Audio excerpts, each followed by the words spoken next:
What if I told you some spirits never left their graves, and tonight they might be watching you? If you love ghost stories, hit subscribe, tap like, and share this video so we can bring you even more terrifying tales.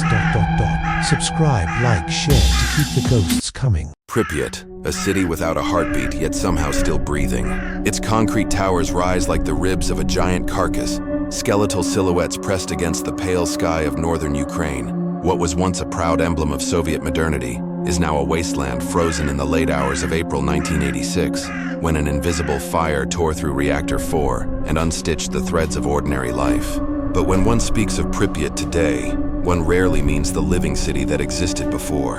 Instead, one speaks of its shadow, a realm where time is wrong, where silence becomes oppressive, where the absence of human life sharpens the sense of being watched. Amid the ruins, schools, hospitals, amusement parks half swallowed by moss, stands a textile factory that rarely makes it into tourist brochures. It is not as picturesque as the rusting Ferris wheel or the abandoned classrooms with gas masks littered across desks. Yet, in its anonymity, the factory possesses something more potent, a kind of stillness that feels curated, intentional, as if silence itself had taken residence in its walls.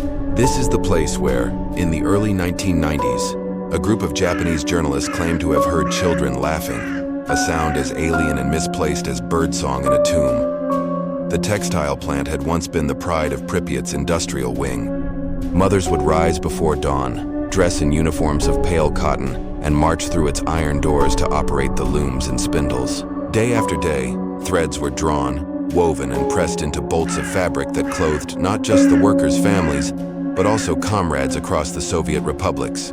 The factory was alive with rhythm, the slam of machinery, the hiss of steam, the chatter of women shouting to one another over the mechanical roar. For years it beat like a heart within the city, a rhythm so constant that its absence later felt like suffocation. But absence did come, not gradually, as industries sometimes collapse, but in one cataclysmic instant when the explosion at Chernobyl rendered the city uninhabitable. Workers fled their stations mid-shift, spools half unraveled, scissors dropped onto concrete floors. Doors were locked but never reopened. The factory, like the rest of Pripyat, became a mausoleum of routine. Machines sat frozen in rust, their unfinished labors entombed within dust. The city was evacuated, the laughter of children silenced, or so it was thought. It was in the early 1990s, years after the accident, that the journalists from Japan arrived. They were not ghost hunters.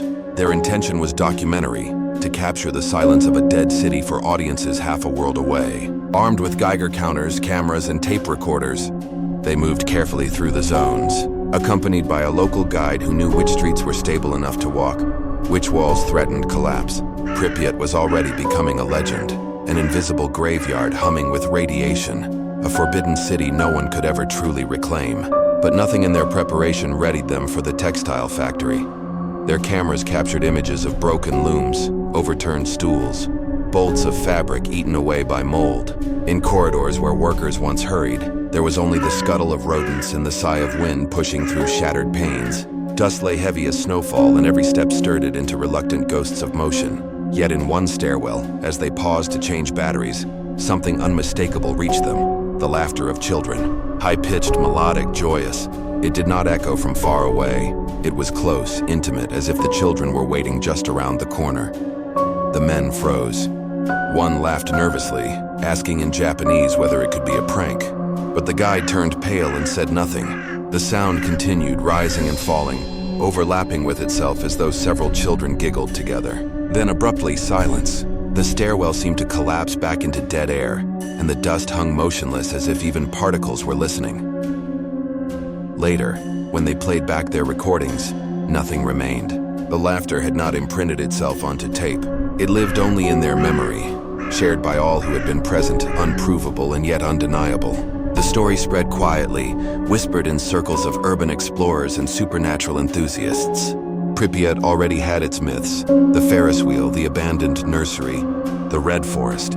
But the textile factory offered something more intimate, something less theatrical and more insidious. Not screams, not cries, but laughter. Laughter that had no body, no face, no living source. Laughter that mocked the silence of a poisoned city. To understand why this sound is so disturbing, one must first grasp what laughter means. In the living world, laughter is warmth, connection, the music of children unburdened by fear. In the dead world, laughter is violation. It is out of place, grotesque, because it implies joy where there should be none. Ghosts that cry, that whisper, even that scream, these we can comprehend, for they mirror human suffering. But ghosts that laugh? That is something else entirely. That is joy without flesh, play without innocence, a reminder that what you hear is not for you, that you are trespassing upon something that has no intention of welcoming you. The journalists left shaken. They wrote of their experience in subdued tones, careful not to sensationalize but unable to erase the image of that sound. Some of them never returned to the zone. Others did, but avoided the textile plant entirely. And so the legend grew, not through official channels, not through documentaries or museum plaques, but through whispers, through half-believed stories carried across languages and borders. The laughter of Pripyat, the children in the factory. Pripyat itself contributes to the haunting. It is a city of paradoxes, dead but not silent, empty but not vacant, abandoned yet endlessly visited. It exists in that liminal state where the physical world begins to blur into metaphor, where every broken doll and peeling mural becomes an icon of catastrophe. To walk its streets is to feel both awe and unease, as though the city resents your intrusion. The textile factory, though lesser known, fits perfectly into this narrative. For what better symbol of Pripyat's broken promise than a place where threads were once woven, now unraveling endlessly into nothing? As the decades pass, more explorers claim to have heard things in the factory. Footsteps, whispers, the faint humming of machines that no longer function. Yet none of these accounts carry the same weight as the Japanese journalist's story. Their testimony remains the core of the legend, the first stitch in a tapestry of haunting. And from this single stitch, the fabric of fear is drawn out, unraveling across time. The question remains, who or what laughs in that stairwell? Is it memory itself, looping endlessly in the air like a recording that refuses to fade? Is it the souls of children who once wandered through the corridors, visiting their mothers during shifts, their voices absorbed into the walls by catastrophe? Or is it something older, something stranger, using the sound of innocence as a mask to lure the living deeper into the city's wound? This is where the narrative begins, with silence, with laughter, with a factory that should be nothing more than ruin, yet insists on being more. The first time you hear about laughter in ruins, your mind resists. Laughter is not a natural language of decay. Wind moans, metal creaks, glass shatters, but laughter. Laughter demands a throat, lungs, a body, yet the journalists swore it, and the city of Pripyat has never lacked for the uncanny. After the story broke, other explorers, photographers, students, even thrill-seeking tourists ventured into the textile factory, not searching for bolts of fabric or rusted looms, but for the sound. Some left disappointed, hearing nothing but the hum of Geiger counters and their own breathing. Others left unsettled, whispering of faint sounds that blurred between play and menace. Ghost stories thrive on repetition. One testimony may fade, but two, three, a dozen. That is how legends root themselves in soil. By the mid-1990s, the textile factory was spoken of as a locus of energy, a place where the veil between life and death had thinned, not simply because of radiation, though that was always present, but because radiation itself seemed like a metaphor for haunting. Invisible, intangible, and persistent across generations, it was as though the disaster had created not just physical contamination but metaphysical residue, staining the very air with memory. Visitors described an uncanny weight upon entering the building. The corridors were narrow, lined with flaking paint the color of spoiled milk. The windows shattered long ago allowed beams of pale light to crawl inside, illuminating dust motes that moved too slowly, as if underwater. At first, silence dominated. Yet silence in such places is deceptive. It is never complete. There is the tap of water dripping unseen, the scuttle of a rat across broken tiles, the sigh of wind through a fissure. All these belong to the natural world.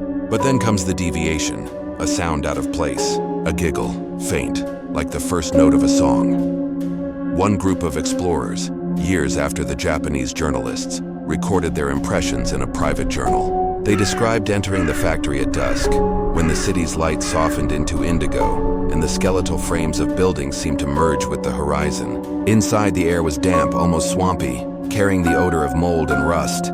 They wandered among collapsed beams and silent machines, photographing everything, It was in the stairwell, a narrow chute rising into darkness, that they heard it. A child's voice. Not a full laugh this time, but a whispering giggle like the intake of breath before mirth. The sound repeated, closer, then farther, weaving around them as though carried by something more intelligent than air. Panic scattered them. One dropped his camera, another fled to the exit. Only later, outside the zone, did they realize the strangest fact. The Geiger counter had spiked at the exact moment of the sound, though no radioactive source was visible. As if the unseen and the unmeasurable were bound together. Some theorists claim that radiation does more than contaminate the body. It contaminates memory, bending time until impressions of the past bleed into the present.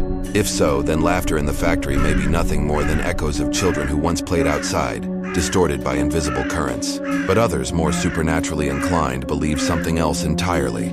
That tragedy generates hunger, that entities feed upon grief, fear, and abandonment, and that Pripyat's silence provides a feast without end. There is precedent in global folklore.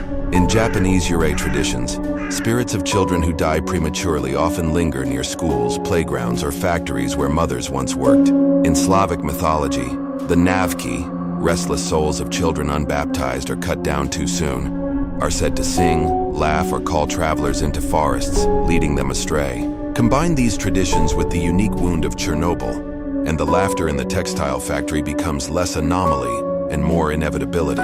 Where else would the voices of the lost gather, if not where threads were once woven, where futures were once promised? Explorers began to notice patterns. The laughter, when heard, almost always occurred in stairwells, not in the wide factory floor, not in storage rooms, but in transitional spaces, the liminal zones between one level and the next. This alone deepened the haunting symbolic resonance. Stairwells are thresholds, neither here nor there, always leading elsewhere. In folklore, thresholds are dangerous. Doorways, crossroads, bridges, places where spirits slip through. That laughter lingered in stairwells suggested that whatever laughed was not confined to one world, but moving between. Some reported more than sound. One woman, a Ukrainian researcher cataloging abandoned sites, claimed that while climbing those same stairs, she glimpsed movement ahead. Not a shadow, not an animal, but the distinct outline of a child darting out of sight. She described its height, its quickness, the way it seemed both solid and translucent at once. She chased it briefly, convinced it might be another explorer. Yet when she reached the landing, nothing remained but still air and dust. Later, when she recounted the story, her voice trembled most not at the sight itself, but at the realization that she had smelled something fleeting, something entirely out of place. Chalk dust, the kind children carry home from classrooms on their sleeves.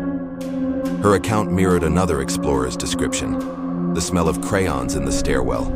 Sudden and overwhelming, gone within seconds. This detail unsettled even hardened skeptics. Smells are not carried easily in ruins. Mold, yes. Rust, always. But crayons and chalk, these belong to a world erased decades ago. For them to manifest suggested something more than trick of light or sound. It suggested memory thickening into matter. By the late 1990s, the textile factory had become a secret pilgrimage site for those seeking proof of the paranormal. Tourists came to see the Ferris wheel, but those who heard whispers of the factory sought it specifically, daring themselves to stand in its stairwells and wait. Some waited hours in vain, leaving disappointed. Others claimed to hear faint giggles, footsteps on steps that should not hold weight. A few described the most unsettling phenomenon of all, the laughter following them out, faint but persistent, as if stitched into their ears. Stories spread of people carrying the sound home, hearing it in their apartments, in subway tunnels, in dreams. Not loud, never intrusive, just faint, like a memory playing itself without permission. It always faded after days or weeks, but left behind a residue of unease, as though one had carried not just a sound, but an observer, invisible and curious. Spiritualists began to interpret the haunting as a sign of unresolved innocence. They argued that the disaster had displaced not only living families, but also the spiritual fabric of children. Those evacuated were torn from their homes, their laughter cut short, their futures poisoned. The factory, a site of their mother's labor, became a magnet for what lingered. The laughter was not joy but parody, a hollow repetition of what should have been. To hear it was not blessing but curse, a reminder of all that had been stolen. Others, more sinister in their views, suggested that the laughter was not human at all. That something older, Something predatory had taken on the mask of children's voices to lure wanderers deeper. They pointed to reports of explorers becoming disoriented, of stairwells seeming longer than they should, of exits vanishing for minutes at a time. One even spoke of a companion who vanished briefly in the factory, only to be found minutes later in a different wing, confused and pale, insisting he had been led there by voices. The laughter then became not just an echo but a labyrinth, a force drawing intruders in, confusing them, feeding upon their fear. The factory shifted in reputation, from abandoned ruin to spiritual snare. It was whispered that to laugh back, out of nervousness, out of bravado, was to invite misfortune. A car accident, an illness, a series of losses. These stories could not be proven, but they were repeated often enough to calcify into belief. The Japanese journalist's original account remained the touchstone, yet with every retelling, the factory grew larger in legend. It was no longer simply a building where children's laughter was heard. It became a place where memory, sorrow, and unseen forces intertwined. It was a wound that would not close, a loom still weaving threads of the unnatural long after its machines had stopped. And thus the haunting deepened. Not just footsteps, not just voices, but atmospheres. Not just laughter as sound, but laughter as force. The factory ceased being simply a ruin. It became a threshold, one that asked no permission and gave no warning. By the turn of the millennium, the textile factory had shed its anonymity. Within the secret circles of explorers, psychics, and seekers of the uncanny, it was no longer just one ruin among many in Pripyat. It was the place, a nexus, a wound stitched with invisible thread, and those who went there spoke of the laughter not merely as sound, but as presence, a phenomenon that grew bolder the deeper one dared to venture. The stairwells remained the epicenter. Some visitors likened them to throats, narrow passages through which unseen voices climbed and descended. Entering them was like stepping into an organ that could breathe, sigh, or laugh at will. On some nights the sound came faint, like the rustle of a memory. On others it rose in waves, rolling with such clarity that one could almost imagine the children standing just out of sight, hands over their mouths, daring each other to giggle louder. But what chilled even hardened explorers was the way the laughter responded. If you whispered, it hushed. If you lingered, it swelled. If you called out, it drew closer. One account from a Russian paranormal society in 2003 described a seance conducted inside the factory.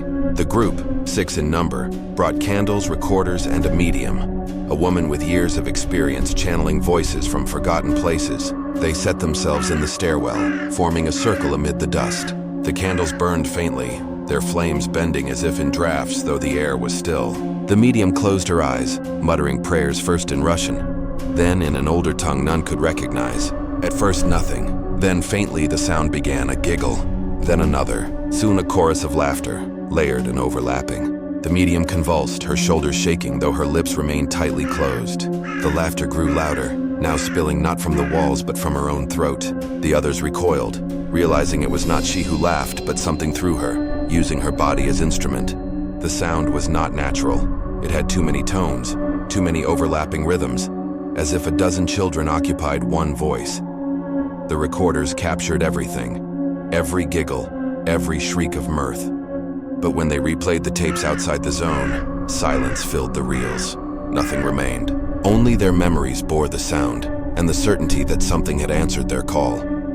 From that night, rumors hardened. The laughter was not memory. It was not simply echoes of the past. It was an entity, a presence. Some called it a spirit child, others a chorus of souls, others still a predator cloaked in innocence. It became known among explorers as the Choir of Pripyat. Encounters escalated. One man claimed to see small handprints appear in the dust along the stairwell wall, forming as if pressed by invisible palms. Another described a ball bouncing once across the corridor, vanishing before it hit the ground a second time. A third spoke of feeling tiny fingers clutch his sleeve, tugging as if to draw him somewhere. Each testimony layered upon the last, weaving terror into certainty. But the most harrowing tale came in 2007, when 2 journalists from Kiev spent the night in the factory to film a documentary. They brought heavy lights, spare batteries, food, water, and determination. Hours passed uneventfully, just footage of rusted machinery, collapsed ceilings, and the quiet dirge of decay. But as midnight approached, they settled in the stairwell, daring whatever haunted the place to show itself. The laughter came softly at first, Both smiled nervously, whispering that this was the moment. They aimed their cameras, lights cutting into the dust. The giggles grew louder. Then one camera flickered, shorting out despite fresh batteries. The other's microphone picked up distortion, a static that writhed like voices pressed beneath water. The laughter climbed in pitch, circling them. Then came the voices, words this time, not just mirth. High-pitched, childlike, speaking in Ukrainian. One journalist, trembling, later swore he understood. "Stay, play with us." The second journalist screamed, dropping his equipment. In that instant, the lights failed, plunging them into total darkness. Only the Geiger counter clicked, frantic and wild, as though the air itself was poisoned with presence. They bolted, stumbling through corridors that seemed to stretch longer than memory. Doors they had passed earlier were gone. Hallways doubled back upon themselves, and all the while the laughter chased them louder, sharper, no longer playful but triumphant, like children tormenting a trapped insect. When they finally burst into the open night, the sound cut off. Just silence. The city stared back at them with blank windows. Hours later, reviewing their tapes, they found nothing. No laughter, no words, not even the static. As if the factory itself had consumed every trace. From that night, stories darkened. The laughter was no longer described as innocent. It was cruel, mocking, insistent. Some believed the souls of the children poisoned in Pripyat's aftermath had turned spiteful, embittered by abandonment. Others whispered of something far older than Chernobyl, awakened by tragedy and wearing laughter as a mask. It no longer mattered which theory was true. What mattered was that the factory had become a vortex, a mouth into which explorers fed their fear, and from which the laughter grew stronger. By the 2010s, guides in the zone began warning tourists against the factory. "Do not go to the stairwells," they whispered. "Do not answer if you hear laughter. And above all, do not stay past dark." Few heeded the warnings. Fewer returned unchanged. Some spoke of dreams filled with children's voices, beckoning them back. Others suffered illness, not from radiation but from something subtler. A fatigue that gnawed, nightmares that bled into waking life. One woman confessed she heard laughter in her own apartment weeks after returning home, faint but unmistakable, every time she turned off the lights. And so the climax built itself not from one story but from many, each thread woven into a tapestry too dense to ignore. The textile factory became a loom again, not of fabric but of fear. Every explorer, every journalist, every wanderer who entered became another thread in its pattern. And at the center, the laughter continued, weaving and unweaving, a sound too alive to belong to ruins, too cruel to belong to innocence. The spiritualists now agree on one thing. Whatever lives in the factory has grown. It is no longer bound to echoes of memory. It is active, responsive, intelligent. Its laughter is not just a sound, but a net, cast wide across silence, waiting for someone foolish enough to listen. The factory itself has become more than stone and steel. It is a body. The stairwells are its throats. The machines are its ribs. The silence is its skin. And the laughter? That is its soul. A soul not of one child, but of many, fused and distorted, forever replaying what they lost, forever mocking what remains.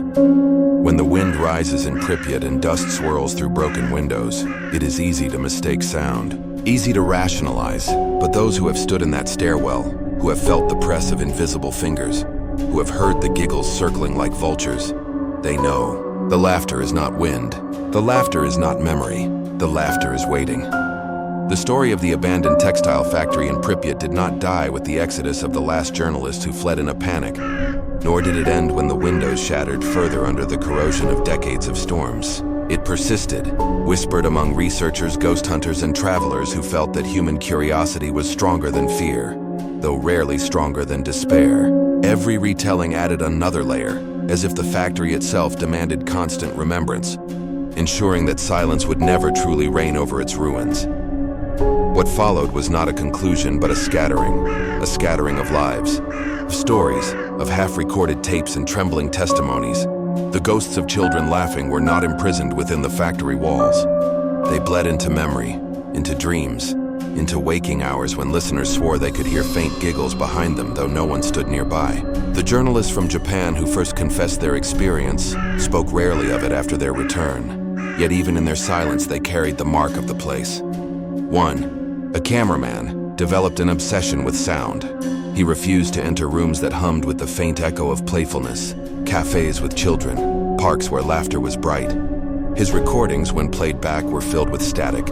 And once, late in the edit suite, he claimed he heard the unmistakable voice of a child whisper his name in Japanese, though he had never taught it. Another of the team grew sick with a wasting illness that doctors could not explain, though some whispered radiation had found its way into her blood long after the Geiger counters had read safety.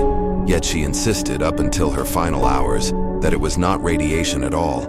It was the pull of the factory, the invisible threads stitched into her marrow. Pripyat itself remained a shrine of absence.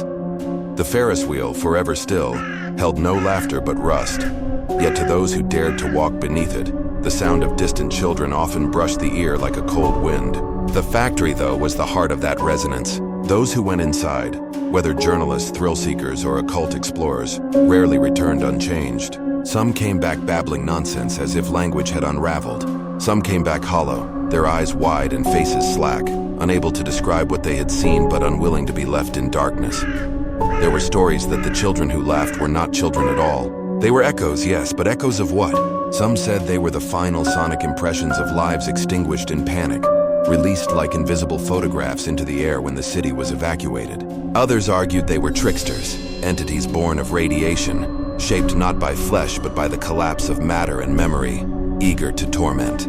Still others whispered darker things, that the children were neither dead nor alive but trapped in a suspended loop, never aging, never knowing their own fate, eternally playing in rooms without light.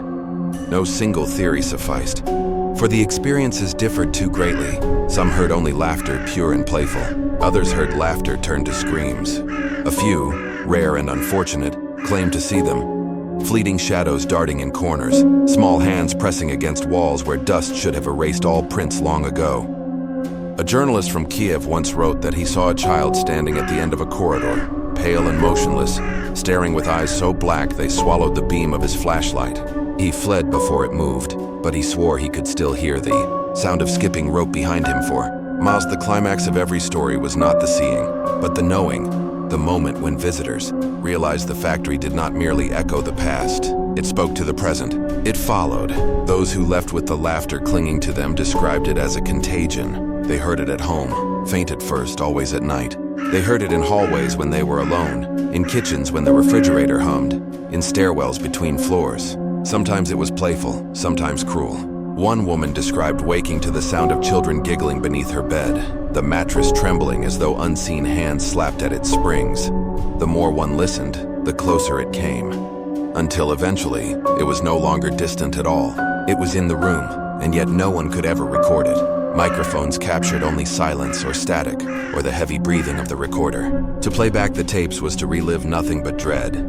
The sound was reserved for the ear of the chosen by the factory itself perhaps, or chosen by misfortune. Thus the abandoned textile mill became less a building than an infection. Its ruin stood as a monument to both catastrophe and mystery, but its true danger lay not in the crumbling concrete or residual radiation. It lay in its capacity to seed itself into the minds of those who dared cross its threshold. Even as the years turned into decades, even as Pripyat became a pilgrimage site for tourists with cameras dangling from their necks, the factory remained more avoided than approached. Guides spoke of it only in hushed tones, dismissing it with a wave of the hand as just another ruin. But behind their eyes lay fear. They knew. Too many had gone inside, too few had returned unchanged. There was a boy, years later, who wandered too close. He was the son of a worker sent to perform restoration projects in nearby areas. The boy slipped away and entered the factory with a stick in hand, striking pipes and walls to make them sing. His father found him hours later, sitting cross-legged in the dust, whispering as though to friends. "They don't want to leave," the boy said simply. And though he lived on to adulthood, he was never the same. He spoke less and less, as though the laughter of others had consumed his own. It is easy, perhaps, for outsiders to dismiss such tales as folklore built upon tragedy. And yet, the persistence of the story, the endless recounting of giggles in the dark, of shadows moving through abandoned looms, lends it weight. Ghost stories that die are those without roots. The ones that survive decade after decade are the ones that have planted themselves deep in something too large to erase. Chernobyl was not merely a disaster of fire and meltdown. It was a wound carved into human history, one that never closed. Within that wound, things took root that should never have grown. The laughter of the children in the textile factory is not merely the echo of innocence lost. It is the reminder that catastrophe does not end cleanly. Its resonance is eternal, and it waits in silence until someone comes close enough to hear again. And so the story closes not with resolution, but with an open door. The factory remains, and within it, the sound of children playing in a place where no life has stirred for decades. Those who dare may step inside. Those who are wise will stay away. But even those who never traveled to Pripyat, even those who only listen to these words on screens thousands of miles away, may find themselves unsettled tonight. For sound travels in strange ways. And perhaps if you are very quiet, if you let the hum of your room fade, you will hear it too. The faint giggle, the quick patter of invisible feet, the whisper of joy in a place joy abandoned. And if you do, ask yourself this: is it the children of Pripyat reaching out across the years? Or has the factory found you at last? The story does not end. It lingers, waiting for the next ear, the next heart, the next soul to carry it forward.